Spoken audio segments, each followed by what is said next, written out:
CCTV 김호중의 뉴욕타임스. 안녕하십니까. 뉴욕타임즈 170회 네, 시작하겠습니다.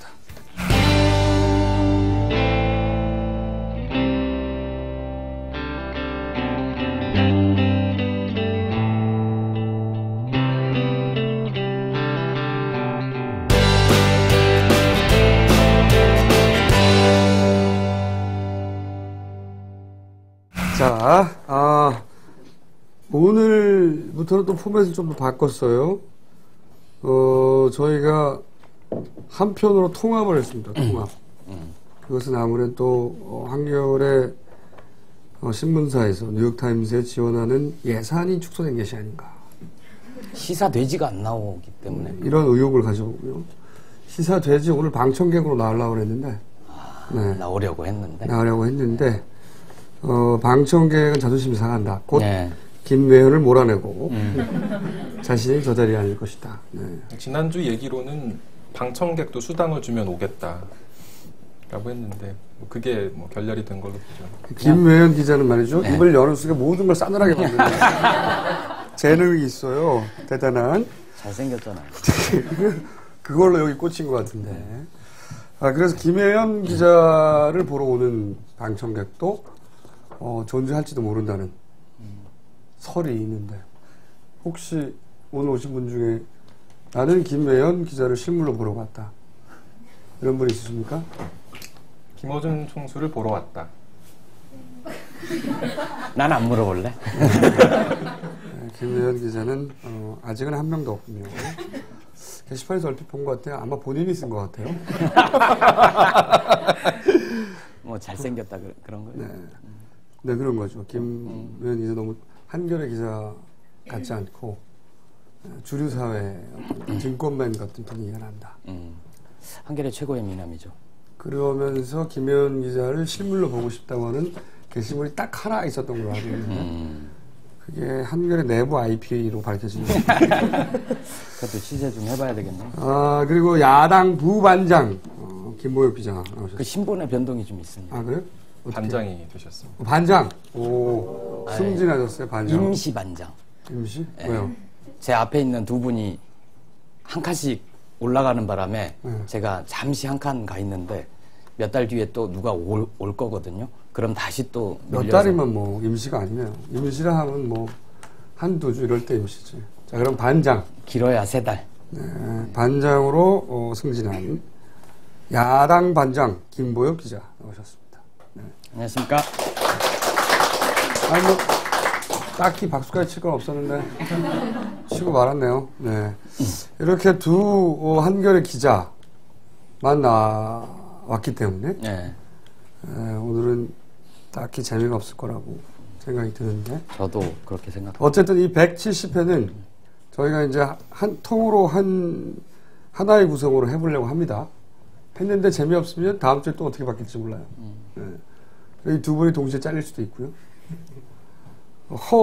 하하영 기자는 보직이 바뀌었죠.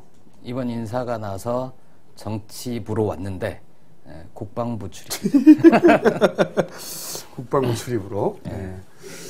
디도스나 이런 거 한참 추적하고 있었는데 갑자기 국방부로 간다. 가서도 지금 아주 의욕적으로 기사를 많이 내놓고 있어요. 쓰지는 않았는데 아이디어를 아주 많이 내요. 자, 그래서 이것은 임시 포맷으로 한겨레 현직 기자 두 분과 함께 170회를 구성해 보겠는데, 그럼 일단 광고부터. 협찬 광고. 네. 책입니다. 소개해 주세요. 김혜연 기자.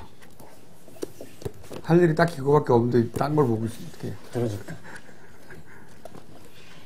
네, 미키마우스를 뛰어넘는 막장 캐릭터 등장. 만화책이었군요, 이게. 미키마우스가 막장 캐릭터는 아니잖아. 그러게요. 이분이 쓴 거 노근리 이야기는 봤어요. 이렇게 두꺼운 노근리 스토리를 책 2권으로 냈는데. 이분의 만화 스타일을 보니까 제목이 생각 안 나는데, 이란 출신의 만화가 있어요. 여성 만화가인데. 맞아요. 그거. 그죠? 네, 저도 봤어요. 이름이 생각이 안 나네. 굉장히 유명한, 세계적으로 유명한 만화인데. 그 그림 스타일이 네, 그걸 비슷하네요. 좀 떠올리게 하는 그 만화는 세계적인 명작이거든요. 아, 제목이 뭐죠? 그렇죠. 인종차별, 뭐 네, 종교 문제. 그렇죠. 종교 문제와 또 남녀 차별. 영어로 된 책인데 어떻게 읽으셨어요?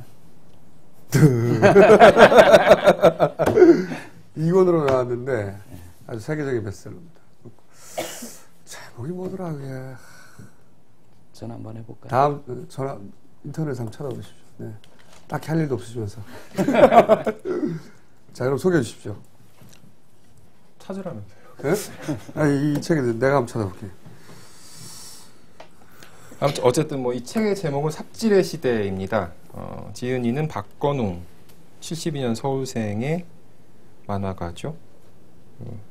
지난 작품으로 꽃, 노근리 이야기 등이 있고요. 2003년 대한민국 만화대상 신인상 등을 비롯해서 여러 가지 수상 경력이 있고 삽질 종결 만화, 이제는 삽질 패러다임에서 벗어날 때 그동안 우리는 얼마나 많은 삽질을 해왔는가.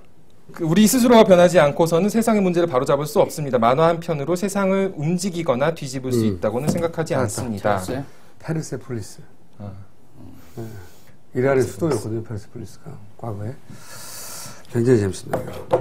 하십시오. 계속 읽으면. 그러나 쥐가 병균을 옮기고 사람들의 식량을 빼앗아 먹는다는 누구나 알고 있지만 모른 채 하는 불행의 원인은 명확히 한 번 더 짚어보고 싶었습니다. 언론방송 장악을 멈추고 고런비 바위 파괴를 멈추고 원전 가동을 멈추고 4대강 사업을 멈추고 99% 서민을 벼랑으로 모든 삽질을 멈출 때까지 박건웅 만화 삽질의 시대를 사계절 출판사에서 협찬합니다.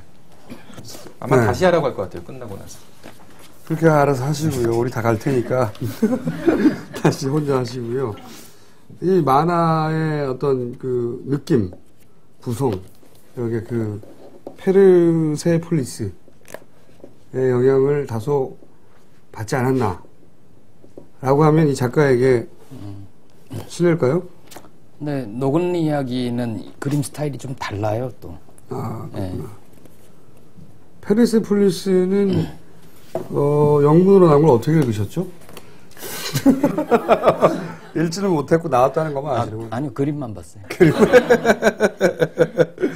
이 책과 함께 그 책도 같이 구해서 굉장히 재밌습니다. 자, 그리고 이 신청 사연을 읽는 코너가 있는데 김보혁 기자님 하나 읽으시고 제가 또 하나 읽을게요. 네. 1번 할까요? 읽어주십시오. 네. 파락군에서 자녀를 키우는 김아무개님. 얼마 전 아내가 학교에서 선생님과 면담을 하고 왔습니다. 선생님께서 아이에 대해 뭐라 말하느냐고 물으니 선생님께서 아이가 다 좋은데 친구들에게 너무 이명박 대통령을 욕을 많이 한다는 것입니다. 예를 들어 지가 잘하는 게 뭐가 있어? 우리를 너무 힘들게 하는 것 같아. 서민들의 삶을 너무 힘들게 해. 대기업만 돈 벌게 하는 게 무슨 대통령이야. 참 똑똑한 친구네요. 저희 아이는 초등학교 6학년입니다. 왜 그런가를 생각해보니 김어준의 뉴욕타임스, 나는 꼼수다 등을 아이와 함께 들었기 때문인 것 같습니다.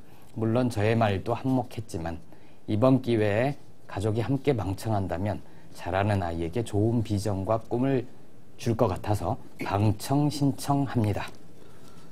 야, 큰 누구세요? 여기 옆에 초등학교 6학년 당사자. 네? 본인 네. 이명박 대통령이 싫어 그렇게? 네. 그래, 올바로 잘하고 있구나. 좋아하는 위인은 누가 있어요? 좋아하는 위인. 누구 존경하는? 세종대왕을 존경합니다. 그러니까 그 세종대왕이라는 답변을 보면 아직 초등학생이 맞는데. 왜 그런 생각을 하게 됐어? 그냥 아빠도 약간 그렇게 정치 비판적이고 그러고 나는 꼼수나 그런 것도 많이 들어가지고 그런 것 같은데요. 아빠가 그걸 같이 들으셔? 네. 19금인데. 그러니까 아빠가 아예 미래를 망치려고 하는 아니 그걸 같이 들어서 19금 단어도 많이 나오는데 같이 듣는 게 아니고요. 옆에서 듣는 거죠. 네. 집에 이렇게 틀어놓는 크게? 근데 그 낙곰수 같은 경우는 소리를 작게 들으면은 잘 이렇게 전달이 안 되더라고요. 맛이 안 나. 아무래도 크게 듣게 되고. 혼자 오신 두 분이 오신 거예요? 아니 저희 아내까지. 그럼 집안 전체 같이 듣습니까? 네. 같이 듣는 편이죠. 딱히 미래가 밝아 보이지만 않는데. 하나. 뭐 혹시 동생은 없고요? 아예 없습니다. 그건 그나마 다행이네요. 다 같이 그걸 들으면은. 그래서 선생님한테 이명박 대통령이 잘못하고 있다고 말하면 선생님 뭐라고 그러시지? 그런 말 하면 안 된다 그래요. 왜? 그냥 우리는 대통령을 존경해야 한다고. 선생님 이름 좀 적어라. 그렇군요. 이렇게 아이들한테도 인기가 없어요. 저도 초등학교 5학년 아들 지난번에 그 선생님 나이 물었던 그 아들내미하고도 얘기를 해보면 대체로 반 아이들 전체가 얼마 그 얘기를 해야 되겠구나. 대통령에게 편지 쓰기 이게 있었대요. 근데 학교의 일종의 과제로. 과제로. 대체로 애들이 뭘 쓰면 자기 소개하는데 한 절반 정도. 저는 몇 학년 몇 반 누구. 네, 제 아들은 뭐라고 그랬더라? 왜 그렇게만 하셔야 되나요? 왜 서민을 힘들게 하시나요? 신고하면 될 것 같아요. 아니, 그런 얘기를 많이 들어요. 30, 40대 그 부부가 같이 듣는 경우가 많아요. 특히 이제 30대의 부부인 같은 경우에는 아이들이 이제 초등학교, 네. 중학교 정도 되잖아요. 그럼 같이 듣는 경우가 많더라고요. 같이 들어가지고 저희가 카페를 열었는데 거기 올 때도 애들 같이 데리고 와요. 데리고 와서 꼭 애 핑계를 댑니다. 아이가 사진을 찍고 싶어 해서. 그러면서 살 때는 같이 서고. 그렇죠. 아니면은, 특히 그 여자분들은, 혼자 오신 분들은 자기 동생이 좋아해서. 근데 동생은 안 와. 자기만 계속 와. 동생이 좋아해서, 그리고 동생이 좋아한다면 사진을 찍고, 사인을 하고, 동생 갖다 주려고. 그리고 동생은 계속 안 와요. 계속 언니만 와요. 예.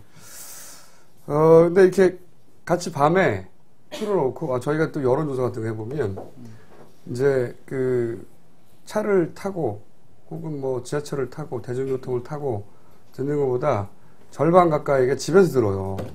낙곰수 얘기 그만. 예? 의외로. 부러워하지 말고.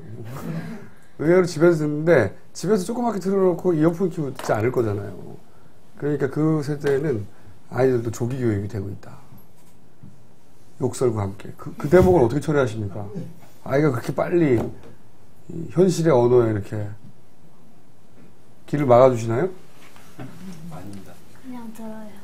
그냥 들어? 아이들이 그런 경로가 아니더라도 욕은 배우잖아요. 하긴 그렇긴 해요. 예. 친구들 욕은 사이에서. 그 나이 6학년이면 이미 다 알고 있는 페르스폴리스. 본인이 그걸 읽었다는 걸 찍어서 증명을 남긴 거예요?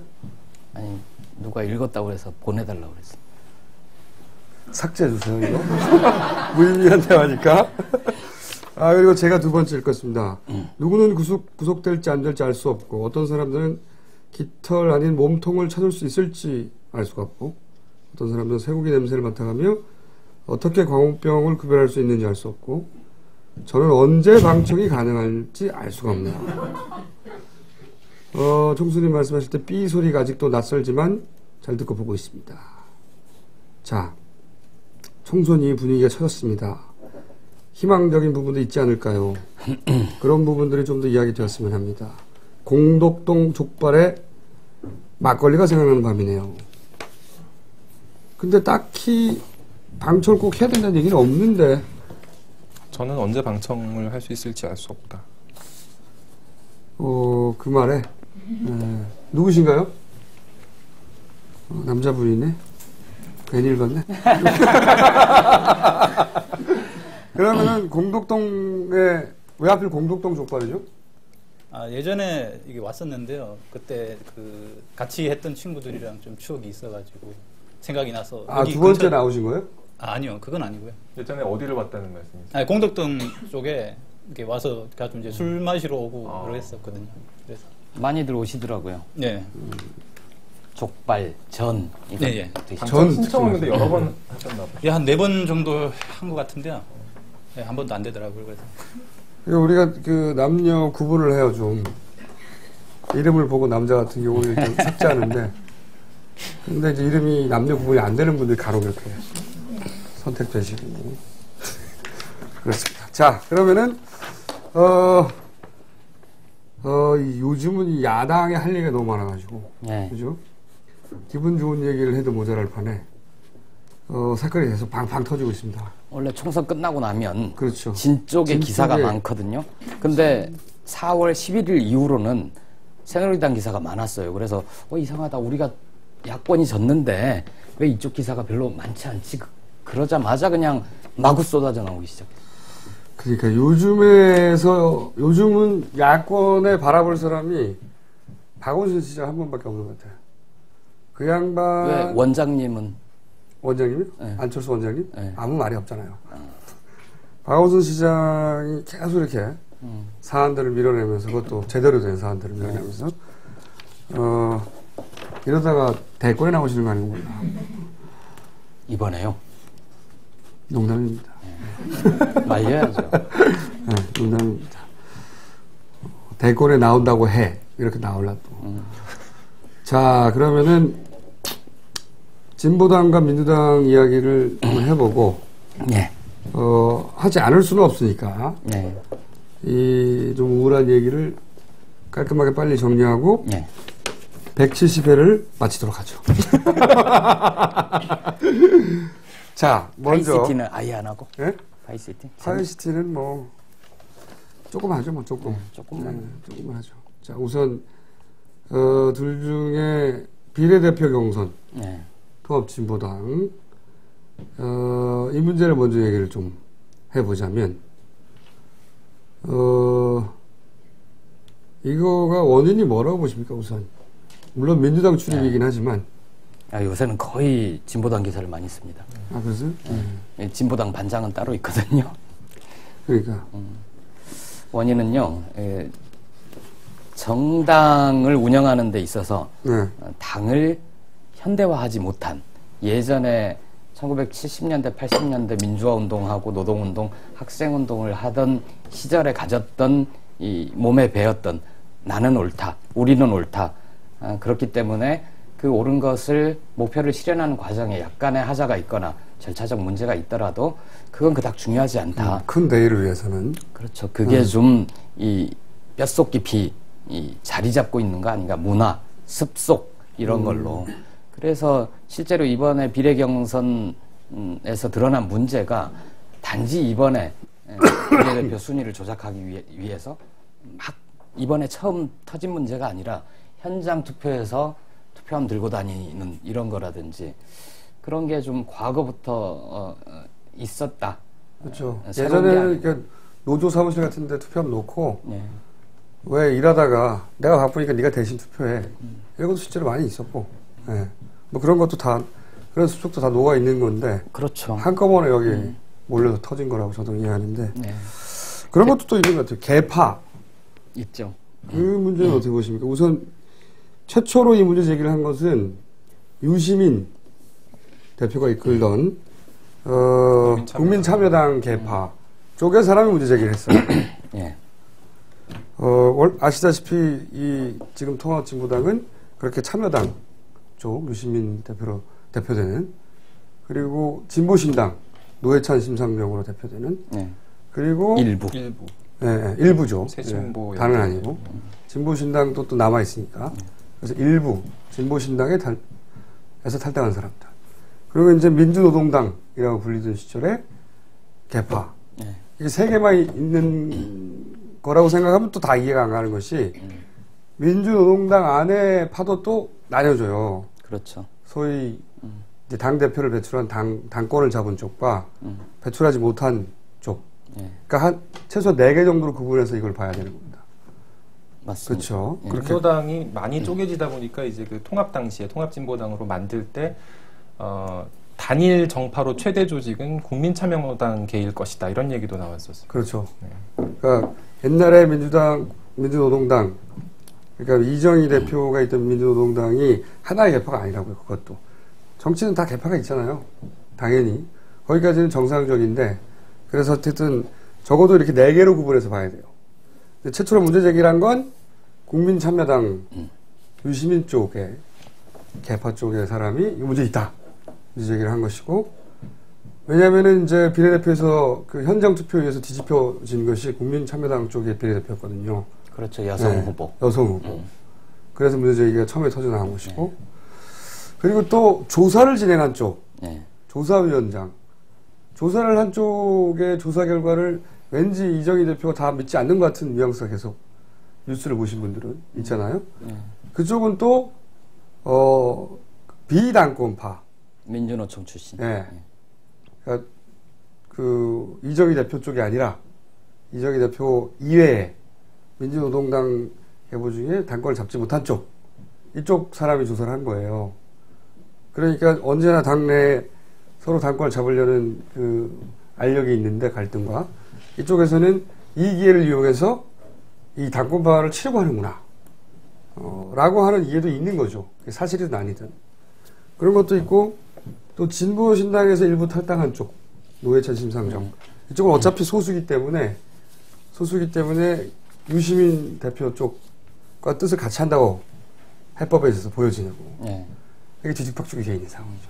근데 어쨌든 참여당, 진보신당에서 나온 일부, 그리고 이정희 대표로 대표되는 당권, 그리고 당권을 잡지 못한 민주노동당, 구민주노동당 개라고 할 수 있죠. 이렇게 4개로 일단 구분해서 봐야 됩니다. 이 사건을. 내파가 이해가 막 엇갈리고 있다. 오늘 그 진상조사위원회가 조사 결과를 내놨어요.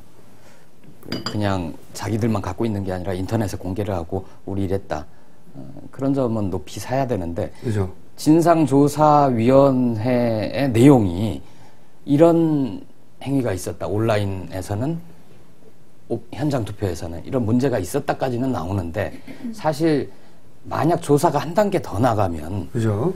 이렇게 되는데 누가 기획을 했고 누가 관여를 하거나 공모를 했는지 이런 게 드러나야 명확하게 책임까지 드러나거든요. 근데 거기까지는 조사가 못 나갔단 말이에요.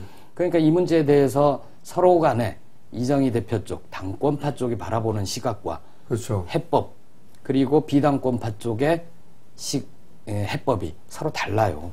그게 이제 저 언론에서 보면은 이제 제목으로만 보면 문제가 드러났는데 이정희 대표가 그걸 인정하지 않는 것처럼 비춰지는 아니에요. 제목들이 오늘은 모든 걸 인정을 했어요. 그리고 경위가 어찌됐든 간에 이 모든 책임은 강하게 책임지겠다. 무겁게 가장 무겁게 지겠다. 근데 어쨌든 그것이 뭐 예를 들어서 비례대표 전부 다 사퇴하고 여기까지는 아니고 그러니까 어쨌든 스탠스는 이정희 대표는 무겁게 책임을 지되 그 세부적인 내용들 책임 소재들을 분명히 밝히자 이런 쪽이고 그러니까 사실은 그 대표가 그 후보가 정말로 어떤 표에 의해서 당선이 된 건지 아닌지 그 후보가 그 어떤 선거 부정이 있었으면 거기에 개입하거나 관여하거나 사주하거나 했는지 그래서 진짜 책임이 있는 건지 그런 거 좀 밝히자는 거죠.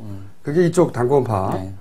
그러니까 구체적으로 어디까지 책임을 질 건지를 좀 따져봐야 되지 않겠냐. 이것이 이 당권파의 생각이고 나머지 전체는 이번 기회에 바꾸고 싶으니까 그렇게 구분하는 것이 거기에다가 실제로 문제가 그러니까 쉽게 예를 들면 대학 시험이라고 치면 당권파 쪽에서는 그 시험을 본 학생들이 시험을 통과를 했는데 시험을 관리하는 쪽에서 잘 관리를 못해서 문제가 드러났다. 근데 왜 시험에 통과한 학생들이 책임을 져야 되느냐. 이 학생이 부정행위에 관여했다는 증거를 내놓기 전에는 이 학생들한테 책임을 묻는 건 너무 가혹하지 않느냐. 이런 거고. 두 번째는 시험 자체가 이게 문제가 있다. 시험으로서 정당성은 이렇기 때문에 그 시험을 통해서 합격한 사람들은 모두 취소를 해야 되는 게 맞다. 그리고 그냥 이번에 해보겠다 이것만은 아니에요. 거기 더하기 진보당이 어쨌든 지금 이 창당 이래 가장 많은 의석수를 가진 정당이 됐는데 그게 이제 자신들의 힘이든 야권연대의 지원을 받았든 그런데 그게 한 달도 안 돼서 분위기가 확 반전이 됐잖아요. 그리고 국민의 눈높이에서 보자면 그 정도의 강력한 처방 없이 진보당이 새롭게 혁신하고 태어나려고 하는 그 진정성을 누가 알아주겠느냐 이런 것도 있어요. 그렇죠. 근데 좀 한편으로는 당권파의 주장이 이해가는 측면도 있는 것이 예를 들어서 동일 IP다. 예. 근데 이제 동일 IP에서 중복 투표가 있었다는 것만으로 단순하게 부정이 있었다고 단정할 수는 없는 것이 실제 사무실에서 한 IP를 쓰기도 하거든요. 그렇죠. 그렇죠. 충분히 동일 IP가 아니라 그런 경우도 있을 수 있고 소스 코드를 열어보고 나서 진행 과정을 본 다음에 갑자기 투표율이 상승했다. 예. 근데 시간대를 저도 봤는데 소스 코드를 열어본 건 새벽이고 투표율이 상승한 것은 낮과 오후예요. 당연히 새벽보다 낮과 오후가 투표율이 높죠. 그러니까 단정적으로 그것이 부정의 증거다라고 들이밀기에는 그 세부적으로 밝혀진 내용들이 너무 부정한 거죠 지금. 그래서 억울한 면이 당권파에 없지는 않다고 저도 생각해요. 예. 그런 예. 측면이 있어요. 그런 측면을 부각시켜주는 매체가 없는 거지. 일단 이쪽이 총체적으로 정치적 책임을 져야 된다고. 있어요. 민중의 소리. 아, 민중의 소리는 이쪽 당권파 쪽에 네. 미디어라고 볼 수 있죠. 네. 네. 어쨌든 그걸 구분하기라는 게 근데 일반적으로 되게 어렵거든요. 그 안에 무슨 계보가 다 있고 실제적으로 그게 어떻게 각각의 이해가 갈라져서 어느 지점에서 갈렸는지 구분하기 되게 어려워요. 이걸 쭉 봐오지 않았으면 억울한 측면이 있긴 한데 그리고 저는 이정희 대표가 말씀하셨듯이 누가 어디까지 책임져야 되는지 네. 실제적인 조사가 이루어지고 그에 따라서 엄중하게 책임지겠다. 네. 합리적인 발언이라고 봐요. 합리적인. 그런데 저는 그 정도로는 이 사태가 해결될 것 같지 않은 것이 그런 합리적인 발언은 조사위원이 하면 됩니다. 조사위원은 그렇게 합리적으로 발언을 하고 이 사건은 어차피 모든 사람이 디테일하게 국민들이 이 사안을 다 들여다보고 이해할 수 있는 당사자가 아니기 때문에 그 사건이 상징하는 바를 대표가 해결해야 되는 거잖아요. 그렇죠. 이건 정치적으로 해결해야 되는 거니까 그렇게 아주 합리적인 조사위원이 객관적으로 조사할 때 그렇게 말할 수는 있는데 대표는 그렇게 말해서 이 국면을 돌파할 수 없을 것 같아요. 저는 안타깝게도. 어쨌든 오늘 그 대표단 회의 아침에서 난 결론으로는 대체로 그 대표단 전체 네. 이정희, 유시민, 심상정, 조준호 요 네 분이 다 사퇴하는 걸로 결론은 났고 그러니까 누구만 사퇴해라 이런 건 아니고 그건 맞는 것 같고 예. 거기까지는. 예. 논점이 되는 게 비례대표를 그러면 어떻게 사퇴를 해야 되느냐. 그죠. 예. 1, 2, 3번 거기도 비례대표가 되게 복잡하거든요. 이 순위 투표로 정한 비례대표가 있고 영입하거나 전략 공천하거나 청년 비례나 뭐 이런 방식이 장애. 청년 비례는 이거하고 또 상관이 없어요. 청년 비례로 뽑힌 사람은 이렇게 이번에 무죄되는 것과 다른 방식으로 뽑혔거든요. 온라인 투표로 했죠. 네. 그러니까 이 사람까지 사퇴하라는 게 네. 어느 쪽에서 전원 다 사퇴하라고 그러는데 또 억울한 거죠. 청년 비례 경우에는 또 온라인 투표가 별개의 건으로 이게 또 문제가 있었다는 지적이 또 별도로 또 있었기 때문에 큰일 났어요. 복잡합니다. 큰일 났는데 어쨌든 저는 책임 소재가 여기에 있고 그러니까 요 사람은 여기까지 책임져야 되고 그런 수준으로는 이 정치적으로 해결될 수 없을 것이다. 그렇죠. 자기 계보는 이해시킬 수 있죠. 자기 계보는. 그쪽에 계신 분들 논리 중에 하나가 어쨌든 그분들한테 사퇴를 시키려면 당신은 이러이러해서 사퇴해야 된다. 설득을 시켜야 되는데 그 어렵게 비례대표에서 당선이 된 사람들이 6명인가요? 예, 그렇죠. 6명이죠. 예. 그냥 정치적으로 책임지고 당신들까지 그렇죠. 사퇴를 해야 우리 당이 살 수 있다. 이러면 승복하기가 힘들다는 거죠. 그렇죠. 자기가 이미 정치적 책임을 지고 정치 활동을 하던 정치인도 아니고 이번에 비례대표를 뽑힌 네. 최초로 뽑힌 사람들인데 그 사람들로 당의 관리를 잘못했으니 당신들도 아웃이오. 이렇게 하기가 어렵다는 게 그들의 주장이죠. 맞는 말이죠. 제가 만나본 분들 얘기로는 근데 이제 이런 게 단지 하나의 사건이 아니라 오래전부터 2000년에 만들어진 민주노동당 시절부터 2008년 분당하고 진보정당들이 분당하고 다시 또 통합이 되고 이런 과정에서 당의 다수를 점하는 사람들이 당을 민주적으로 운영을 해야 되는데 우리가 다수야. 당원들은 당원들이 결정하잖아요. 당직이나 아니면 네. 비례대표 후보나 공직 후보자. 그러니까 이 다수가 맘만 먹으면 뭐든지 다 할 수 있는 거예요. 그리고 실제 그런 것 때문에 끊임없이 충돌해왔고, 예전에 2008년에 진보신당 떨어져 나가기 전에 분당될 때의 문제도 사실은 뭐 종북주의니 북한에 대한 입장과 태도의 차이 때문에 한당 못하겠다. 이게 표면적으로 나왔다면 그 내부에는 실제로 당 운영에서 다수파들이 너무나 독단적으로 모든 공직, 모든 그 당직 이런 것들을 혼자 독식을 하기 때문에 이래서는 못 살겠다. 이래서 그렇죠. 떨어져 나온 네. 측면이 큰 거죠. 비주류의 서러움이죠. 예. 그래서 오늘 근데 이제 논점 의혹 가운데 하나는 이 소수파들이 제기하는 의혹 가운데 하나는 정말 통합진보당이 아픈 게 있는데 뭐냐면 그 표현 자체가 좀 문제가 있을 수 있는데 실제 존재하지 않는 당원이 있다라는 의혹이 제기가 됐거든요. 그거는 우리나라 정당법하고도 관련이 있는데 한 번 정당에 어떤 식으로든 가입을 하면 탈당계를 제출하지 않으면 그 당적이 그대로 살아 있습니다. 그래서 이 실제 당원이 이만큼이라고 하는데 서류상에만 남아 있거나 명부에만 있거나 당비도 안 내고 있고. 그렇지. 그래서 이 사람들이 누군가 이 사람들 이름으로 대신 투표를 한 거 아니냐 이런 의혹을 제기를 하는데 그런 일부 사실이죠, 사실은. 그렇죠. 어쩔 수 없지. 그거는 정말 치명적이에요. 그렇죠. 진성 당원 중심의 당에서 이 당원들의 일부가 실제로 존재하지 않고 명부상에는 있는데 선거 때는 등장한다. 유령 당원이라고 얘기를 들을 수 있죠. 그거는 정말 도덕성, 민주주의적 당 운영 원리 모든 것에서 심각한 문제를 초래할 수 있는 거예요.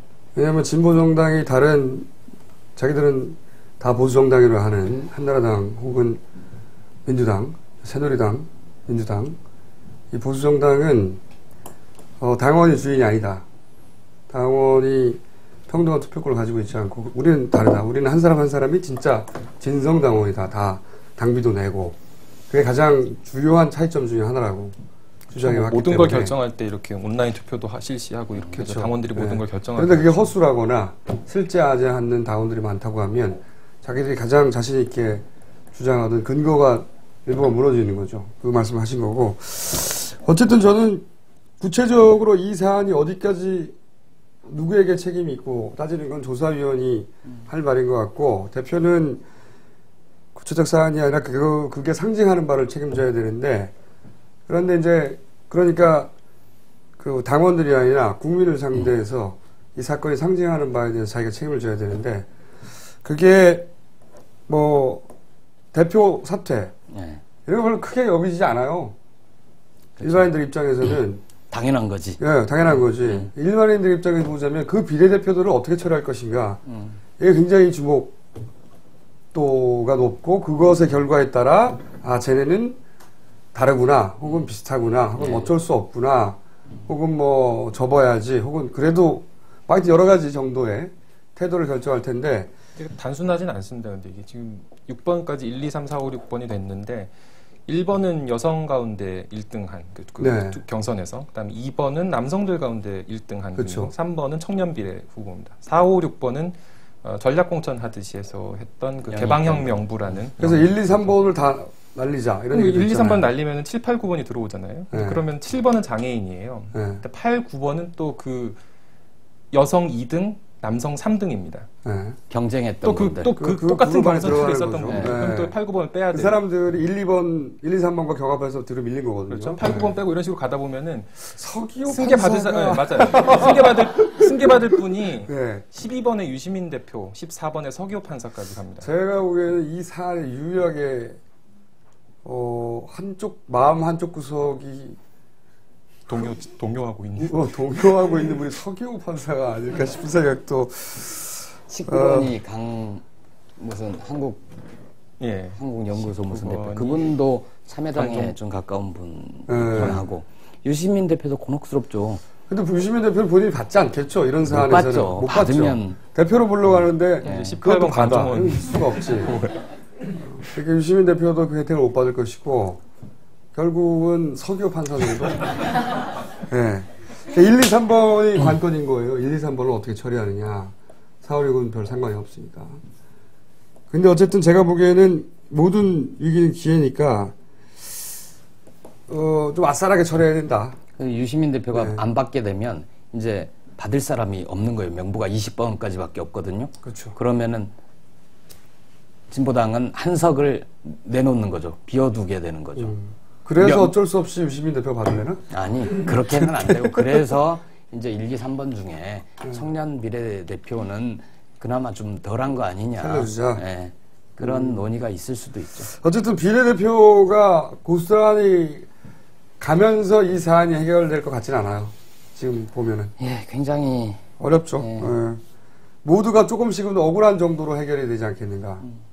근데 이 정치적 타협을 잘 못하는 사람들이에요. 그건 맞아요. 예? 예. 통합진보당 예. 왜냐하면 자기가 더 논리적이라고 하는. 예. 그 논리라는 게 어느 한 사람이 절대적으로 옳을 수는 없잖아요. 어떤 논리든 다시 그 반박 논리가 생길 수 있는데 워낙 똑똑한 분들이라서 이 논리적 정합성을 경합하다가 서로 지치다가 어느 순간 등을 돌리고 뒤통수를 서로 갈기기도 하고. 근데 저기 답을 빨리 내야 되는 게 내일. 방송이 언제인지 모르겠는데 내일 그 당 행사가 있거든요. 운영위원회, 전국 운영위원회. 거기에서 녹화 시점이 5월 3일이니까 지금 4일에 5월 4일에 있으니까 오늘 밤 정도는 대표단 회의에서 어떤 결론을 좀 내려야 되는데. 저는 이 사안은 유시민 대표가 내놓는 안이 가장 객관적인 안일 거라고 봐요. 본인 스스로 사실은 대표적이 연연하지 않는다는 얘기도 많이 했고, 이거는 또 선거 기간 중에도 제가 뭐 한두 번 통화하고 만나기도 했는데 네. 그런 얘기도 한 적이 있어요. 아, 정치를 그만해야 될지도 모르겠다. 물론 이건 다도 힘드니까 집에 가고 싶다. 네, 푸념처럼 한 얘기긴 하지만 굉장히 아니, 실제로 그 고민을 해요. 그러니까요. 네. 굉장히 힘들어했고 이런 상황 속에서. 근데 이제 자기가 시작한 일이니 반드시 마무리도 지어야 되고. 네. 그러니까 사심이 있는 결정이 나오지는 않을 거라는 거죠. 이주민 대표 입장에서는 참여계가 살아나야 되니까 어떻게 해야 된다거나 혹은 뭐 당권발을 어떻게 해야 된다거나 그게 아니라 좀 거리를 두고 자기가 정치를 그만두는 한이 있더라도 객관적으로 볼 때 이 정도는 해줘야 일반 국민의 관점에서는 납득할 수 있지 않겠냐. 그 해법에 가까울 것이다.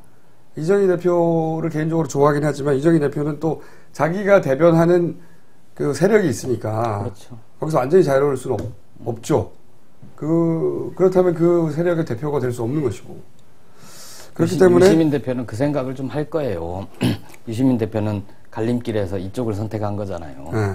진보적 자유주의 네. 이 세력이 합류해서 기존의 진보정당을 진보적 대중정당 혹은 대중적 진보정당 이쪽 노선을 선택을 한 말이 건데 너무 어렵고 인기 있는 진보정당으로 그렇게 갈 수도 있었고 또 다른 길이 있었거든요. 그쵸. 혁신과 통합으로 그쵸. 했다가 현재 민주통합당 민주통합당. 쪽으로 합류를 할 수도 있어요. 굉장히 어려운 길목에서 많은 사람들이 유시민 대표가 그 평생 친해왔던 사람들은 다 그 말하자면 민주통합당인가요? 예. 하여튼 민주당 그쪽으로 가는 노선을 타자고 했어요. 그랬죠. 거의 모두가 다. 근데 본인은 아니다. 나는 진보정당을 더 대중적인 인기 있는 정당으로 만들기 위해서 가겠다 하고 갔는데 그 뜻대로 잘 안 되니까 좌절이 큰 거지. 개인적으로는. 그렇지. 예. 그 길로 갈 걸. 이 생각. 그렇게 생각을 하는지는 모르겠어요. 그런 생각도 하실 거예요. 말은 안 해요. 그런데 이제 어쨌든 자기의 역할이 끝난 게 아니냐는 자기의 역사적 정치적 역할이 끝난 게 아닐까 하는 자문을 하는 단계까지 온 거죠. 그런데 이 사안은 그 마지막 단계에서 꼭 해결해야 될 사건이라고 이해할 테니까 예. 거기에 저는 사심이 있을 거라고 생각 안 들거든요. 원래 뭐 사심이 없는 양반이긴 하지만 그래서 저는 유시민 대표가 내놓는 안이 가장 적절한 안일 거라고 생각해요. 뭐라고 내놓은지. 뭘 내놓든 네, 뭘 내놓든. 참여당 내부에서도 이견이 좀 있어요. 그렇겠죠. 네. 해당계 네. 예, 비례대표 수준을 이만큼 다 나가야 된다. 이만큼만 나가는 게 적당하다. 현실적인 해법이다. 네, 근데 네. 그렇게 논쟁이 있으면 언제나 선명한 매파가 이기잖아요. 논쟁에서. 그렇죠. 언제나 그게 더 아싸래. 단순하니까 논리가. 예. 어쨌든 이게 어떻게 해결될지 모르겠는데 저는 긍정적인 측면이 있다고 생각하는 것이 어차피 그 외부에서 다른 소위 말해서 견대 세력 예. 이 처음으로 들어간 거거든요. 이게 이런 진보 정당에 물론 옛날에 진보 신당으로 갈라진 파들도 있었지만 그들이 그 소수파였을 뿐 이런 오래된 관행과 이런 오래된 그 습속에서 그들로 또 자유로운 건 아니었어요. 맞아요. 비슷했어요. 예. 비슷하게 운동에 왔는데 뭐. 근데 이제 참여당이라고 하는 전혀 다른 종교가 다른 그리고 관행도 다른 집단이 들어가서 절차적 민주주의를 대단히 중시하는. 그렇죠. 절차적 그게 너무 중요해서 민주당하고도 같이 할 수 없다고 생각했던 사람들이 견제구를 막 던져서 이게 드러난 거예요. 그렇죠. 처음으로. 그러니까 이 진보당도 이게 하나의 기회일 수 있다. 맞습니다. 이번에 싹 털고 갈 수 있는 거죠. 그래서 기회라고 생각할 수도 있는 겁니다. 모든 위기는 기회이기 때문에 안 그랬으면 이 진보당이 이념적 진보를 외치면서 그 안에 운영 원리는 구태의원하고 그런 정당으로 낙인 찍힐 다른 기회가 있을 수도 있었어. 대선 가도 속에. 예. 왜냐하면 이런 거 언제든지 불거질 수 있기 때문에 예. 이 기회 싹 털면 되죠 뭐. 근데 쉽진 않다. 시간도 오래 걸리겠죠. 그게 다 해결이 되려면. 그렇죠. 이해관계가 다들 얽혀있기 때문에. 근데 이제 진보당 당 대표가 4명이나 돼. 말도 안 되는 거지. 진보당 문제로 그치지 않잖아요. 그럼 그렇죠. 야권연대. 그러니까 이걸 잘 털어야 된다는 거죠. 아주. 지금 최대 위기죠. 진보 정당이라는 게 과연 존재할 이유가 있느냐. 이 정도의 질문을 받을 정도로 심각한 위기인데 이 위기를 잘 극복하고 이 기회에 새로 나면 저는 그게 이렇게 생각을 그렇게 바꿔서 봐야 된다고 생각하는 이유가 뭐냐면 예를 들어서 지금 최시중, 네. 박영준 막 털어내잖아요. 저는 이게 대단히 이렇게 막 갑자기 레임덕이 돼가지고 덮치는 것 같지만 그게 아니라 일사불란하게 가이드라인 하에서 이 우리 박근혜 길 닦기. 네, 사전 길 터주기 작업이라고 생각하는데 그러니까 이런 비리를 기회로 활용하는 이들의 놀라운 지혜. 이게 나중에 터질 거 어차피 나중에 소위 사정기관들이 힘이 빠지고 저쪽을 정권이 넘어갈지도 몰라서 자꾸 빨대들이 생겨서 터질 거 미리 다 털어버리자. 그것도 딱 수위를 정해서 이런 것처럼 그러니까 이런 비리가 터져도 이 박근혜 전 대표나 그 새누리당이 그 충격을 받지 않아요 지금 별로. 그런 피해를 입지 않는다고요. 그것처럼 이것도 기회로 바라보는 해석들을 매체 쪽에서 해줘야 돼. 큰일 났다. 니네들 다 죽었다 이제. 진보 정당이 뭐가 필요하냐 이렇게 하는 분석만 넘치는데 잘됐다 이 기회에 그러면 니네도 새로 태어나라. 그걸 준비하고 있어요. 준비하다 내려왔어요. 그래요? 이제 곧 나오는 거야? 네. 반장이시잖아요, 반장. 반장. 네. 그런 시각, 왜냐면 진보 매체는 이런 진보 진영 내에 논란과 문제가 생기면 누구보다 가혹하게 비판을 해야 진보 매체의 가치를 지키는 길이라고 생각하는데 꼭 그렇지는 않다 이거죠. 그런 면도 있고, 그 모두가 덮으려고 할 때 비판하는 거야. 당연히 역할인데, 모두가 비판할 때는 사실은, 그리고 비판밖에 안 해! 기망하라. 그럴 때는 누군가가 각도를 틀어서 봐주는 것도 꼭 필요한데 그런 역할을 이제 김보엽 기자가 앞으로 그걸 하라고 지시를 하고 내려요. 그렇죠. 이제 지시를 하는데 자, 그러면 이제 민주당도 난리가 났어요 또. 방송이 나가는 시점이면 언제가 되든 뭐 원내대표는 결정이 됐을 텐데 박지원, 유인태, 전병헌, 이낙연이 네 분 중에 한 분이 되겠죠. 그러니까 박지원, 이해찬이 서로 담합한 것에 대하여 또 비판 기사가 폭포처럼 쏟아졌죠. 네. 이게 이제 억울한 측면도 있고 저는 박지원 대표가 그랬는지 이해찬 대표가 그랬는지 실수한 측면도 있는 것 같은데. 과정이 아름답지 않았죠. 그렇죠. 왜냐면은 억울한 측면은 이렇게 원래 손잡는 건 항상 있었거든요. 항상. 원래 뭐 당대표 나가거나 그러면 후보들끼리 또는 그 계보들끼리 합종 연행합니다. 다 해요, 다. 그렇죠. 예. 모두가 다 했는데 문제는 이제 그런 건 뒤에서 했거든요. 뒤에서 자기들이 해서 새를 이렇게 만들고 전화로 막 그래서 이런 중간지대에 있는 애들 맨날 전화 받아 이쪽에서 받고 저쪽에서 받고 어디로 가야 되는지 그리고 나서 그걸 이제 투표로 이기면 되는 건데 이번에는 먼저 새 나갔어. 이게 어디서 새 나온 거죠? 최초의 지점이?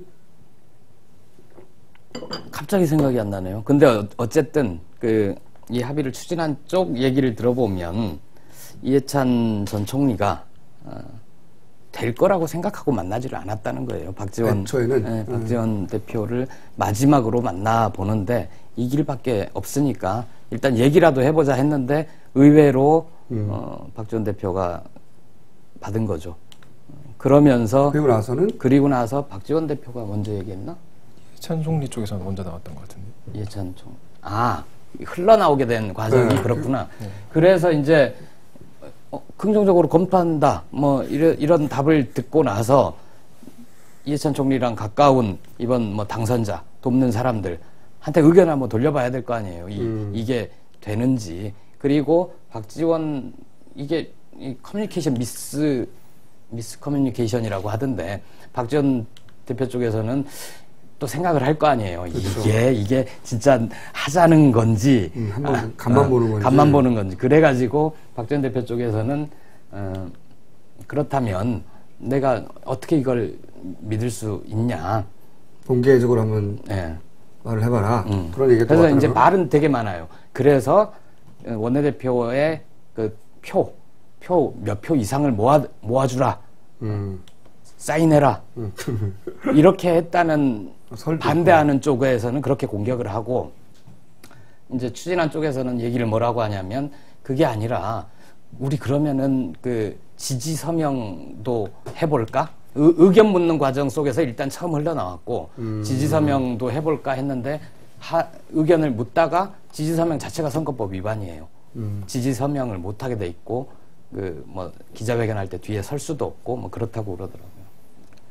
그리고 어쨌든 이게 새나온 건 일종의 제가 보기엔 실수인데 저는 그런 실수를 이렇게 노련하기도 하고 노회하기도 한 두 정치인 사실은 굉장히 노련한 사람들이거든요. 노련한 사람들이 아마추어적인 실수 같이 보이는 걸 했어요.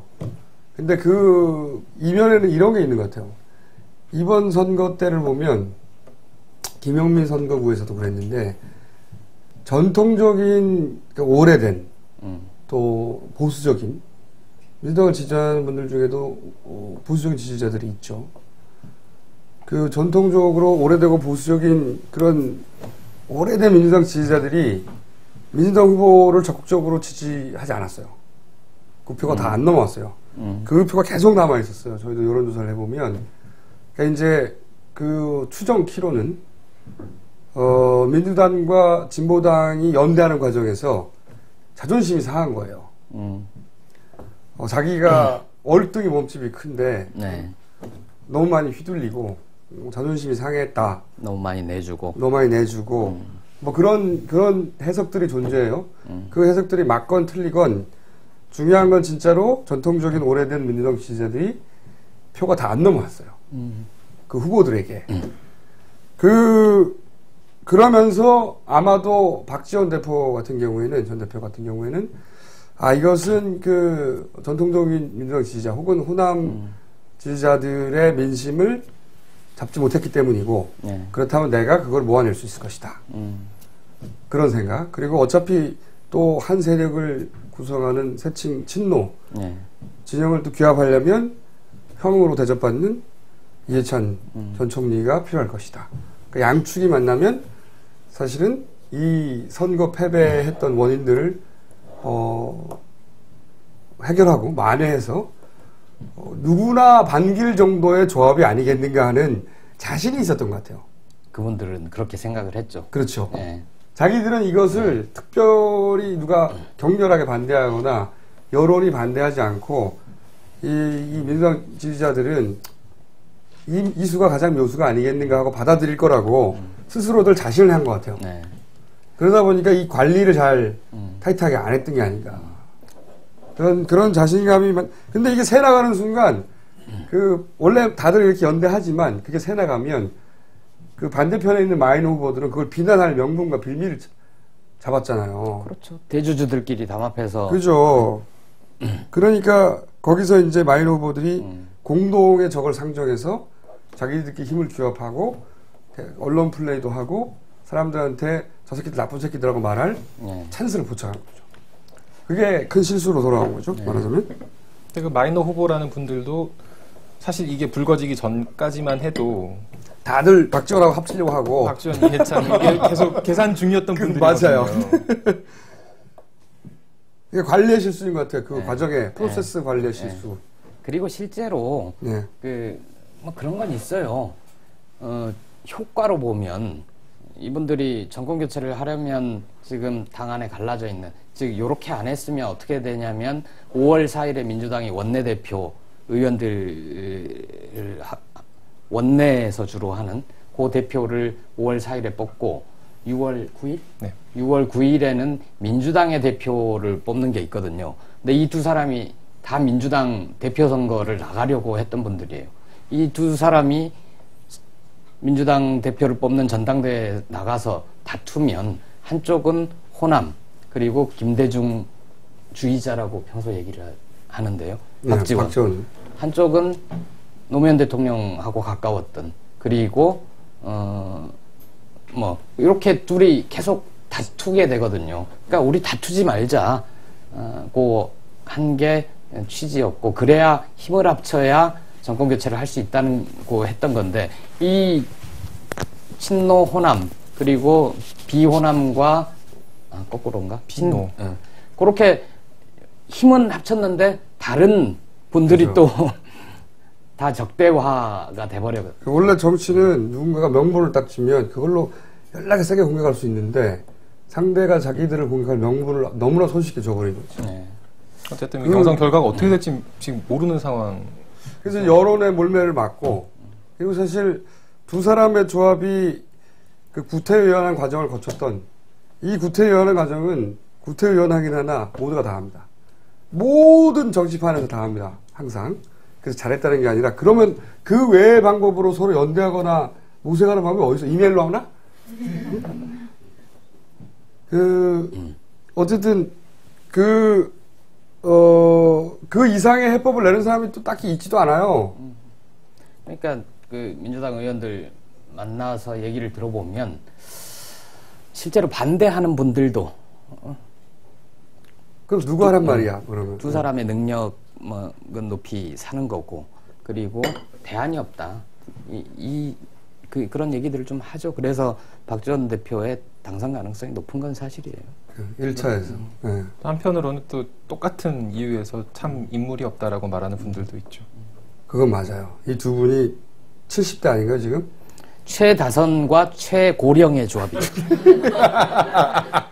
또 한 가지 살펴봐야 될 건 이 과정에서 그 문재인 상임고문, 노무현 재단 이사장이 이 두 분의 합의에 대해서 바람직한 모습이다라고 해가지고 처음에는 문제가 없다라고 했다가 두 번째는 문제가 좀 있다. 뭐 이렇게 이상적인 것은 아니지만, 이상적인 것은 아니지만 단합으로 봐야 된다. 단합, 담합이 아니라 단합이다. 여하간 이런 일들은 항상 있긴 있었어요.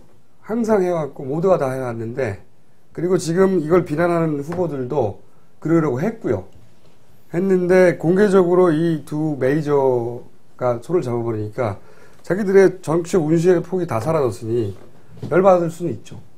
그리고 나머지 마이너 분들도 좋은 분들이에요. 맞습니다. 네, 좋은 분들인데 이제 그분들이 합쳤잖아요. 비박연대 이름을 언론이 여기저기 다 박씨들이 난리인데 이 비박연대라고 하면서 1차 투표 때까지는 다 각자 표를 벌고 1차 투표에서 박지원 대표가 과반을 안 되면 셋이 단일화 해가지고 그렇지. 된 사람 2등한테 몰아주자라는 내부적인 합의가 있거든요. 꼭 그렇게 될지는 모르겠어요. 그렇죠. 꼭 그렇게 될지 모르겠고 또 하나는 그러면 그렇게 하는 것은 어떤 아름다운 건가. 그거는 담합이 아닌가. 그렇지. 그런 원래는 비슷한데. 결선 투표가 있으면 항상 일어나는. 항상 있었어요. 항상. 그거는 이번이 처음이 아니고, 다만 말씀드렸다시피 이게 미리 지나치게 먼저 모든 과정이 공개됐을 뿐만 아니라 둘이 합치면 당선 가능성이 대단히 높기 때문에 사실상 선거를 할 필요가 없는 게 아니냐 네. 정도까지 가는 거고 그러니까 나머지 후보들이 열받는 거죠. 근데 이제 언론에서 하도 두드려대고 한겨레도 굉장히 비판적으로 보도를 하니까 아주 꼼꼼히 보지 않는 분들은 네. 아 그래서 투표를 안 하나 보다.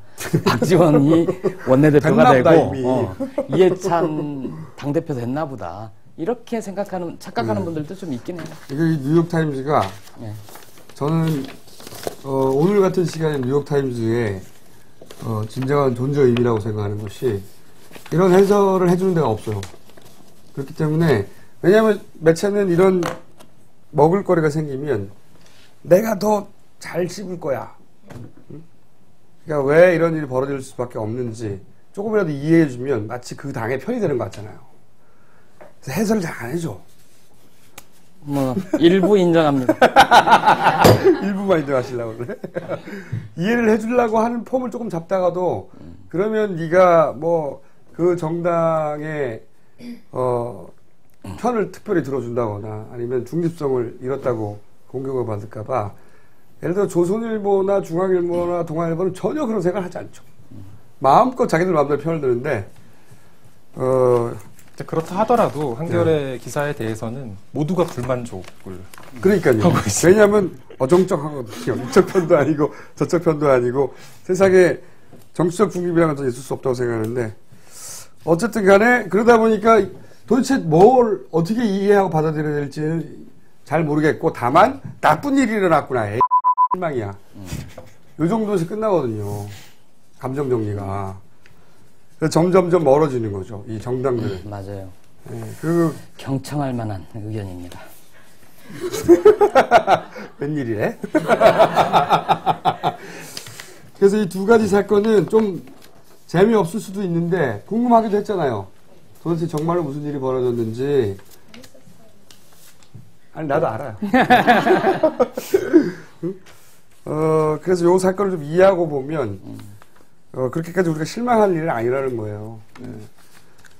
그리고 이 박지원, 이해찬 조합에 대해서 너무 올드하다고 하는 우려 있잖아요. 그거 분명하거든요.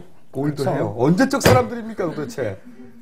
88년에 처음 나왔던 것 같은데요. 이해찬 총리는. 그리고 박지원 대표는 90년대 42년생이지.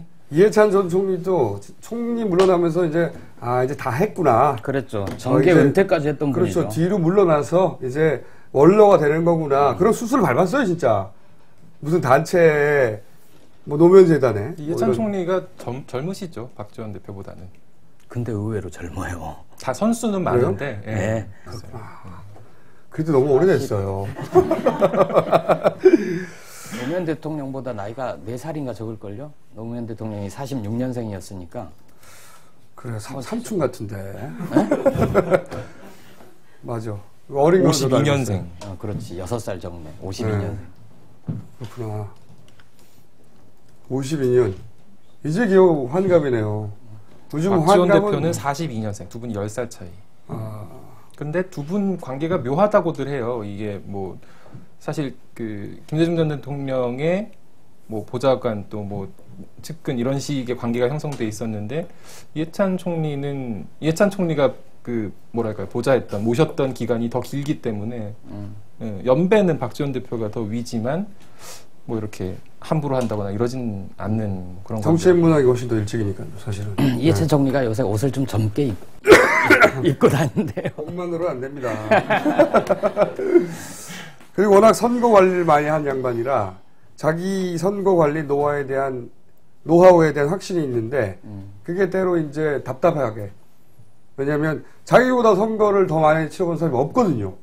본인 선거부터 시작해가지고 그러니까 본인이 선거에 대해서는 대단한 전문가고 거기에 토를 달지 말라고 하는 태도가 있다고들 말하는 사람들이 있죠. 실제로 그래요. 네. 네, 자기 확신이 굉장히 강해서. 이 정도로 하려고 그랬더니 그런 사람들이 많죠. 그런 말을 하는 사람들이. 네. 그게 약점이다. 네. 선거관리에 선수를 맞는데 또 박지원 대표는 또 정말 유연해요. 그 나이에 맞지 않게 생각이 젊고 네. 저는 그런 양반 처음 봤는데 청년 비례대표 제도 거기에도 이제 뭐 기획이나 기하는 다른 분이 했지만 그걸 강하게 밀어붙인 네. 생각이 젊어요. 젊고 이 양반이 놀라운 게 뭐냐면 정치를 좋아합니다. 정치를 좋아해서 선거를 하면 자기는 신이 난대요. 신이 나고 선거하는 기간 동안 신나서 많이 먹다 보니까 살이 찐대요. 보통 살이 빠지거든요. 그러니까 이렇게 대중하고 만나고 대중적으로 자기 생각을 펼치고 그 다음에 상황이 닥치면 그걸 유연하게 풀고 이런 거를 그냥 즐기는 거죠. 그 486 의원들 있잖아요. 네. 이인영, 우상호 이런 분들이 예전에 그 80년대 민주화운동 하던 시절에 만났던 사이여서 우리는 잘 그러기 힘들 것 같은데 해찬이 형 이렇게 얘기한대요. 굉장히 젊은 형이죠. 굉장히 젊어요. 진짜로. 만나보면, 이 양반이 이래서 그 지역에서도 인기 있고, 또 오래 살아남고 그러는 이해찬 총리는 80년대 30대였어요. 그러네. 형으로 불릴 만한 나이였던 거죠. 그러네. 새로운 사실. 하이시티는 네, 간단하게 정리해 주시죠. 이제 검찰 수사가 어떻게 될 것인가 여기 주제가 들어 있어서 좀 물어보고 왔는데요. 검찰 수사가 조만간 끝날 것 같다. 가이드라인 안에 그렇죠. 예. 조만간 끝날 것 같다. 그거를 볼 수 있는 상징적인 인물이 누구냐? 각하의 형 이상득 의원을 어떻게 할 것이냐? 이미 여러 개가 걸려 있는데 이 양반을 어디에 걸어서 수사할 거냐? 이상득 의원은 그런 것 같아요. 어디에 걸어서 처리할 것이냐. 워낙 많이 걸려있기 때문에 어느 사건에 적합하지? 검찰 고발이라는 게 참 그런 게 진보당 같은 경우에 지금 통합진보당의 경선에 부정이 있다 이것 때문에 라이트 코리아라는 보수 시민단체에서 고발을 했습니다. 바로 수사에 착수한다고 해요 지금. 검찰은 그럴 때 굉장히 신속하죠. 그런데 이제 지금 그리고 아마도 그 고발도 기획 고발? 그렇게 말하면 우리가 고발될 수 있어요. 저는 의문문이었어요. 물음표. 기획은 따옴표 치고. 다소 의문스러운 점이 있다. 어쨌든 요새 많이 당하시더니 좀 조심하세요. 사방팔방에서 고발과 고소가 들어오기 때문에 다소 의문스러운 점이 있는 것으로 사료되는 측면이 있다. 자, 그래서 김혜연 기자 말씀하시죠. 어쨌든 참 뭐 씁쓸하다는 거죠. 검찰 수사의 속도 보면. 정말 씁쓸해.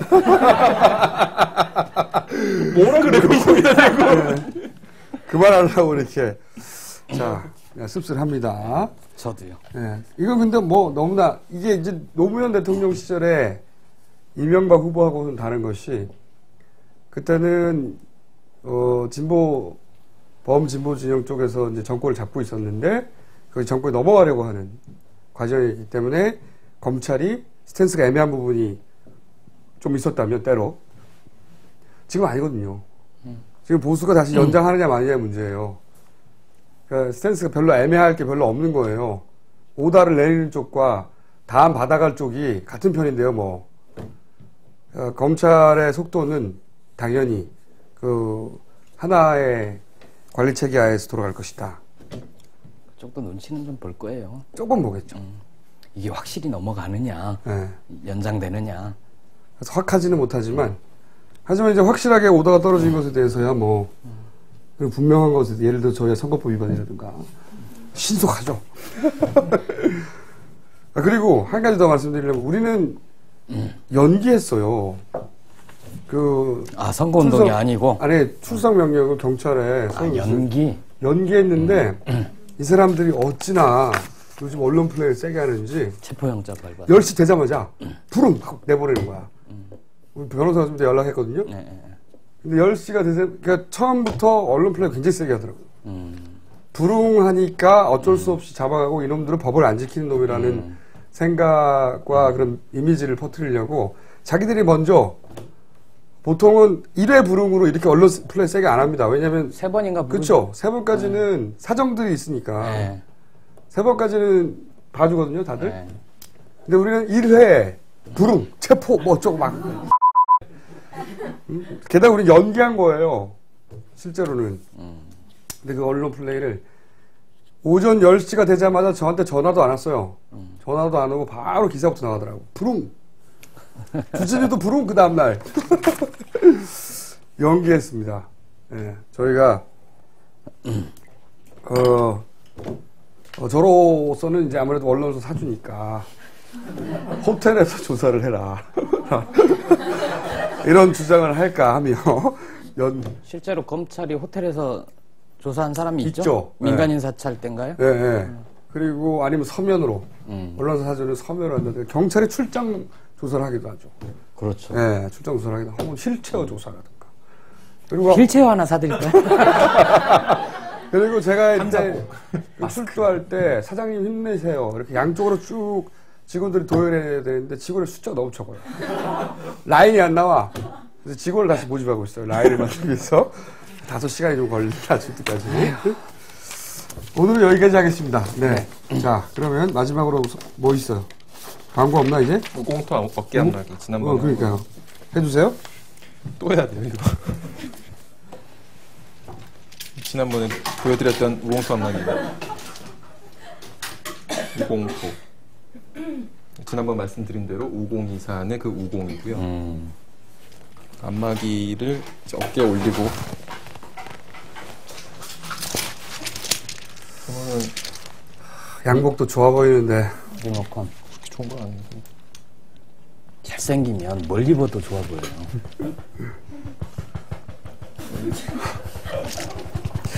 지난번에 방송 나온 걸 보니까 이게 중 정도 하니까 마이크에 소리가 들어갈 정도가 되더라고요. 시원해. 이거 광고 잘해주면 하나 준다 그랬는데 안 줘요. 어쨌든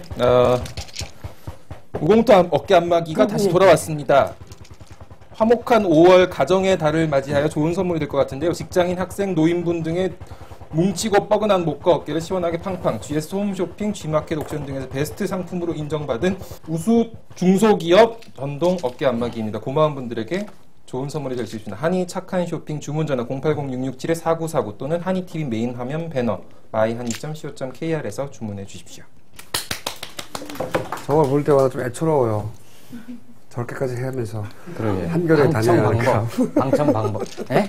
아, 방청 방법. 네. 한겨레 다니는 건 가문의 영광이에요. 방청 방법. 아, 이거 내가 하는 거다. 그렇게 써있네. 방청 신청하실 때는요, 김어준의 뉴욕타임즈 블로그에 들어오셔서 가입하시고 비밀글로 신청을 해주시는데, 아직도 나 방청할래요, 이렇게 하시는 분이 많습니다. 꼭 사연과 성함, 연락처, 그리고 오늘 주제 중 유머스러운 무엇인가, 가령 MRI라든가 이거 뭐지? 를 남겨주세요. 사연을 남겨야지 이 채택되실 확률이 높다고 합니다. 선택되실 확률이. 이상입니다. 자, 그럼 오늘 여기까지 하도록 하겠고, 다음에는 또 어떻게 바뀔지는 아직 모르겠습니다. 그리고 우리 대지는 언제 다시 나올지 아직은 결정되지 않았어요. 네. 감사합니다. 감사합니다. 네.